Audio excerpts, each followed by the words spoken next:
Sir விதி 17 தளர்த்துகிற தீர்மானம் கொண்டு வந்த போது கூட வந்து எதிர்கட்சியான அதிமுக இந்த முறை புறக்கணிச்சோ வெளியிடம் செய்யல, ஏதோ ஒரு மாற்றம் வந்திருக்கா சென்ற முறையோட ஒப்பிடும் பொழுது அதிமுகவுடைய செயல்பாடுல? அவங்க அதை புரிஞ்சுக்கிட்டு வர்றதுக்குள்ள விதி 17 திருத்தம் முடிந்து விட்டது, அதனால ஏற்றுக்கொண்டு விட்டாங்க. அது உச்ச நீதிமன்றத்தில் வழக்கு இருக்கு, அவங்க எல்லாருக்கும் சொல்றாங்க நீங்கள் சமரசமாக போகணும்னு சொல்லி மாண்பு முதலமைச்சர் அவர்களும் அதுக்கு தயாராகத்தான் இருந்தார்.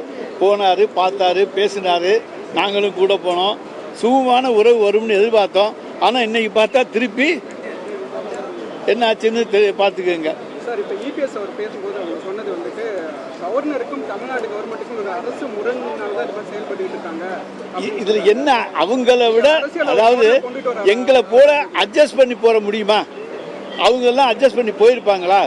அவங்களுக்கு அன்றைக்கி டெல்லி சாதகமாக இருந்துச்சு, நினச்சதை செஞ்சுக்கிட்டு இருந்தாங்க.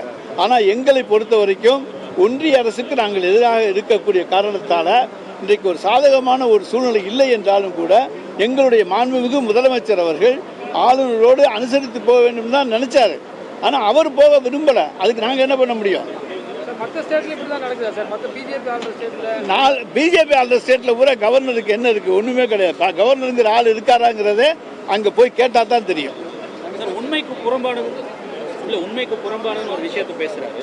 அப்போ மத நல்லிணக்கம் நிலவுது, அமைதி சூழல் நிலவுதுன்னு, அதாவது மத நல்லிணக்கம், அமைதி சூழ்நிலை இதெல்லாம் உண்மை இல்லைன்னு அவர் நினைச்சுக்கிட்டு இருந்தா அதுக்கு நாங்க பொறுப்பு இல்லை. அவர் கண்ணை மூடிக்கிட்டு இருந்தா நாங்க பொறுப்பு இல்லை.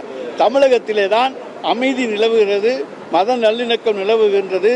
இன்றைக்கு அமைதி பூங்காவாக திகழ்கிறது. எனவே தான் வெளிநாட்டிலிருந்து தொழில் முதலீட்டாளர்கள் இன்றைக்கு வருகின்ற முதல் மாநிலமாக தமிழ்நாட்டை மாண்புமிகு தமிழ்நாடு முதலமைச்சர் அவர்கள் உருவாக்கி இருக்கிறார் என்று சொன்னால் அதற்கு இங்கே இருக்கின்ற அமைதி சூழ்நிலை தான் காரணம்.